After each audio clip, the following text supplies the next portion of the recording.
Good afternoon. My name is Esther Kyla Mariel Unasin, and I'm from the Group 4. My topic will be regional objectives from the natural family planning. So first, these are the regional objectives.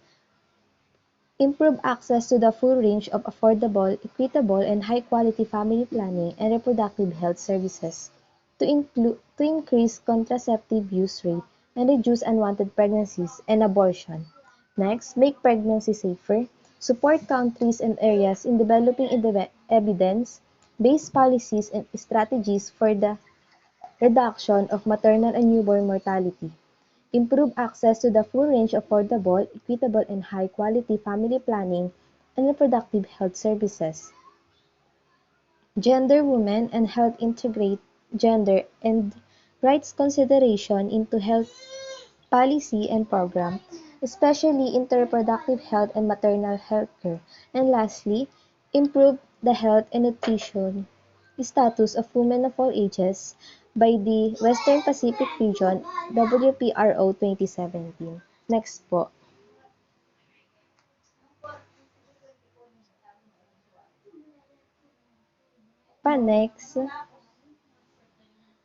Next, the advantages and disadvantages of family planning. Family planning allows both men and women to make informed choices on when if they decide to have a children. So sa pagpa-family planning, hindi lang naman ang may karapatan ay ang babae or lalaki sa pagkakaroon ng anak. So sa family planning, ang pares na nag-uusap doon ay babae at lalaki. Pinag-uusapan nila kung kailan nila gustong magkaanak or kung ilan yung gusto nila magiging anak in the near future. So methods of contraception. First, long-acting reversible contraception such as the implant or intrauterine devices, also known as IUD. So this contraception, also known as LARC, ito yung pinaka-effective methods of birth control. So yung LARC, yung mga babae na gustong magkaanak in the future but also desire for a long term. So it's highly effective pregnancy prevention such as implants or intrauterine devices. So kung anytime na na gusto na nilang magkaanak, pwede nilang ipatanggal to, but these methods are um, ginagawa lang ng mga healthcare provider. So, yung may mga license lang, hindi siya pwedeng tanggalin ng kung sino man or sa bahay man. Kailangan nila pumunta sa mga doctors nila. So, next, the hormonal contraception such as the birth control pill and the birth control injection. Hormonal methods prevent pregnancy, stopping ovary from releasing egg cell. Yung hormonal method naipe-prevent yung egg cell from being fertilized. Contraceptive hormones such as birth control and birth control injection, it can also pwede rin siyang injection or pwede rin siyang taken by mouth or tinatawag na oral contraceptive. Pwede ring inserted into the vagina or vaginal rings or barriers contraceptive, applied to skin or patch, and injective in the muscle. Next, barrier methods such as condoms. So, lahat naman tayo dito ay familiar na. So, birth control, kinokontrol niya na makapasok yung sperm cell kay egg cell such as spermicide. So, when we say spermicide, is a chemical put deep into vagina after sex. So, pinaka magandang example dito ay yung condom. So, when we say condom, there are two types of condom. So, di ba minsan naiisip, when we say condom, ang ating naiisip ay isa lang, yung ginagamit ng lalaki, which is wrong. So, doon, merong dalawang types ng condom. So, for male, it's worn on the penis, and it's made of latex. And for the female, it inserted to the vagina. It has flexible ring. Yung saradong part ng condom, yun yung pinapasok sa loob ng vagina. And other end naman, yung nakabukas, yun naman yung nasa ring or nasa outside or opening ng vagina. Then next, emergency contraception. Emergency contraception are birth control that may be used after sexual intercourse to prevent the pregnancy. Um, permanent uh, la- Permanent contraception is a method of sterilization that prevent pregnancy, such as vasectomy. It's a procedure to cut and tie tubes that carry sperm from the testicle. And the tubal ligation, yung tubal ligation naman, ito yung sinasarado yung fallopian tube para hindi makapunta yung sperm cell kay egg cell to fertilize. So, yung vasectomy, ginagawa lang siya for men. And the tubal ligation, ginagawa lang siya for women. Then, next po, benefits of family planning contraception. According to the Worldwide Organization or the WHO, Worldwide Health Organization or WHO. Next, prevent pregnancy related health risks in women, and reduce infertility, help prevent HIV/AIDS, and empower people and enhance education, and lastly, reduce adolescent pregnancies. So, dito naman po tayo sa um, family family planning provides many benefits to mother, children, father, and the family. So, benefits for the mother, enable her to regain her health after delivery. So, syempre, pag nanganak ka, kailangan mo muna mag-gain ah, ng, ng energy para maalagaan mo yung baby mo. Syempre, nakakapagod talagang manganak. After 9 months, sinapupun mo siya. Syempre, yung mga hormones mo, bago pa, naninibago pa. And next, give enough time and opportunity to love and provide attention to her husband and children. And give more time to her family and own personal advancement. Siyempre, mag-a-adjust muna si mami katulad ng sinabi ko kanina, yung mga hormones niya ay nagbabago pa, kailangan muna ng adjustments. When suffering mental illness, di ba po may tinatawag na postpartum depression. So it happens when a mother giving birth, they can give enough time for treatment and recovery. And for the children, healthy mother reproduce healthy children will get all the attention, security, love, and care they deserve. And lastly, for the father, lightens the burden and responsibility in support his family, enable him to give his children their basic needs like food, shelter, education, and better future. Next po for the disadvantages. These are the disadvantages. So we have the birth control health risk. Um, some some birth control pose concern for women and women such as allergies to spermicide and latex. For some women, oral contraceptive can lead to hair loss and weight gain, and the use of diaphragm can lead to urinary infection. Yung birth controls both men and women ay hindi applicable sa kanila. Pwedeng magkaroon sila ng allergies or sakit. Next, the possibility of pregnancy. Um, Couple who are engaging sexual activity should consider the possibility of pregnancy. So, hindi naman porket gumamit ka ng mga contraceptives, 100% ay safe ka na sa pagkakaroon ng babies. So, kailangan natin i-consider na pwedeng magkaroon ng bunga yung ginawa nyo. And next, pregnancies after the birth control, all bodies are different. There is no way to to know how long it will take a woman to conceive.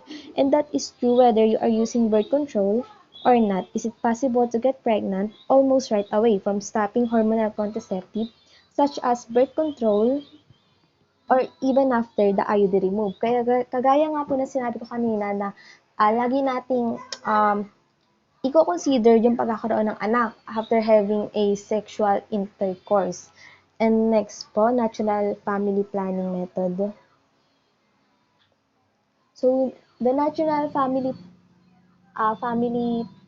planning method. So, yung family planning method ay prepared contraceptive for women na ayaw gumamit ng artificial methods contraception, katulad ng IUD or yung mga condoms, contraceptives, yung mga iniinom, ini-inject. For some reason, uh, siguro yung reason nila for region or myths. However, natural family planning methods are unreliable in preventing unwanted pregnancies. Natural family planning methods do not protect person against STD and HIV. And that's all my report po. Next po is Stephanie Lopez po. Thank you. Okay na? Ayun. So, good afternoon. I am Jam Stephanie S. Lopez from HE1. So, there are uh, types of natural family planning po. These are periodic abstinence, second yung LAM or lactational amenorrhea, and yung third is yung coitus interruptus. Ayun. Pwedeng pabalik doon sa una. Ayun. So, yung first one is yung periodic abstinence. So, during menstrual cycle, since yung female hormones which are progesterone and estrogen is nagko-cause daw po ng observable effects, pwedeng ayun yung magiging basis para sa uri ng method na to. Next, LAM or yung lactational amenorrhea. Next slide. Be. Ayun. Through exclusive breastfeeding, the woman is able to suppress ovulation. This method is called lactational amenorrhea method.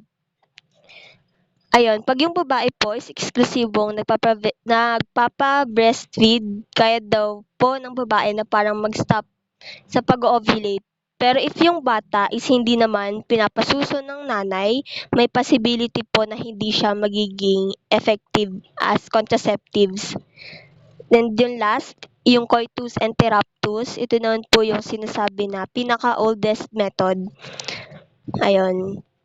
Sa madaling salita po, ito yung method wherein si lalaki is dapat po during their intercourse with this partner po, yung sperm niya is dapat niyang i-release po outside ng female sex organ ng partner niya.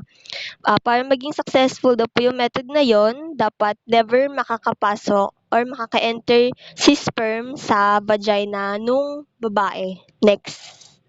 No. Hormonal contraception, artificial family planning.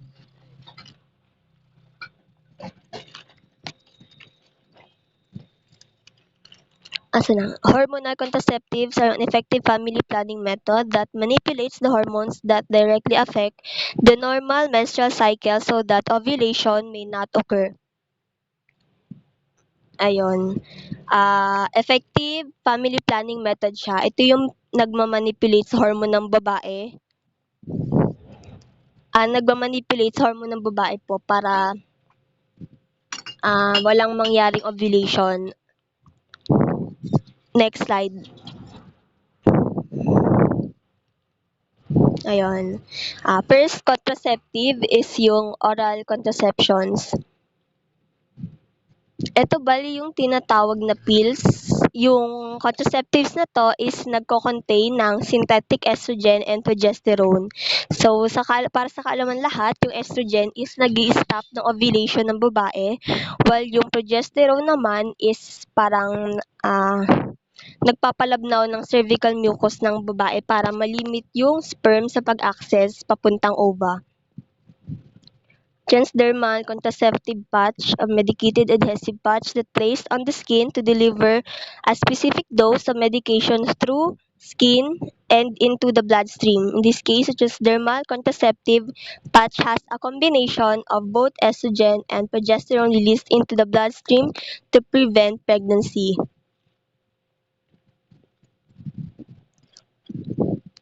Um, ito yung transdermal contraceptive patch. Siya yung maliit na square na something po na kulay beige.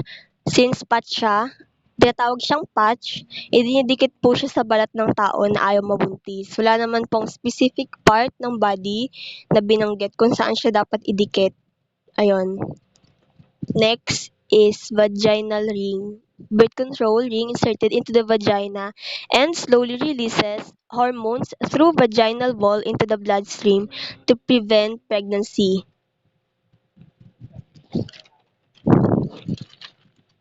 Ano yung vaginal ring? Ayun, yung vaginal ring, ito naman po yung parang rubber band na makapal yung itsura niya. Usually po, ini-insert siya ng mano-mano po sa loob ng vagina ng babae. Next, subdermal implants. Subdermal contraceptive implants involve the delivery of steroid progestin from polymer capsules or rods placed under the skin. The hormone diffuses out slowly at stable rate. Hmm, ano siya, 'pag sinabing implants, iyon, so ibig sabihin nun is to place something on person's body by means of surgery. So dahil po, tinatawag siyang implants, ayun nga po, yung contraceptive na 'to is nilalagay po sa loob ng balat by means of surgery. Parang toothpick po yung itsura niya pero medyo thick and medyo mahaba po, sa bandang braso po siya usually inilalagay. Next slide. Next slide be.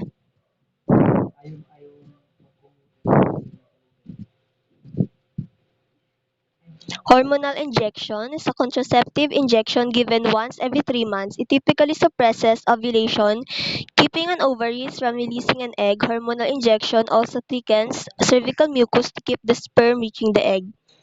Ini-inject siya once every 3 months. Nag-stop siya ng ovulation. Nagpipigil po sa ovaries para mag-release ng egg and nagpapakapal ng cervical mucus po ng babae para hindi maabot ng sperm yung egg.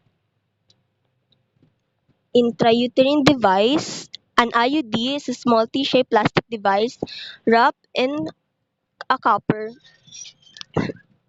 or contains hormones. A doctor inserts the IUD into the uterus. Ayun, so based sa definition, letter T yung shape, yung itsura niya.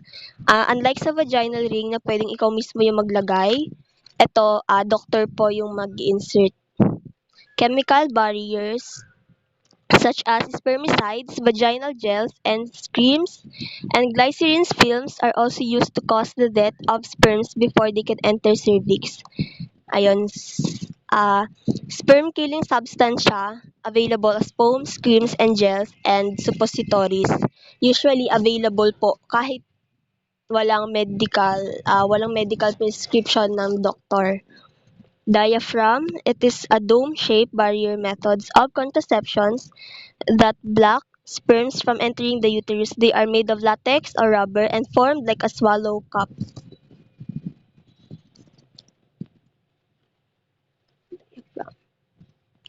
Ayun, it fits inside your vagina daw to prevent sperm from passing through the cervix.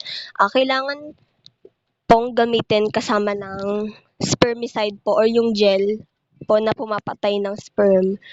Next, male condom. The male condom is a latex placed on the erect penis before vaginal penetration to trap the sperm during ejaculation. Most common contraceptives din siya na nilalagay siya sa male organ po ng lalaki bago yung tinatawag na vaginal penetration po. Parang matrap yung sperm. during ejaculation po. A female condom, it is a thin pouch inserted into the vagina before sex serving as protective barrier. Same lang siya ng itsura sa male condom. Bali, ito pambabae. Mano-mano din siyang in-insert sa vagina. Kung familiar kayo sa tampons, yung alternative na napkin, ganun po yung way ng paglalagay niya. Next slide. Surgical methods. One of the most effective birth control methods is the surgical methods. This method ensures contraceptions uninhibited permanently after the surgery. So, meron po tayong dalawang kinds ng surgical method. One is yung vasectomy, yung tube na dinadaanan po ng sperm ng yung tube po dun sa male organ ng lalaki na dinadaanan po ng sperm is kinakat para maiwasan ng lalaki na makabuntis. And yung second is yung tubal ligation. Surgical procedure naman po siya to prevent pregnancy. Commonly called din po as getting the tubes tied po.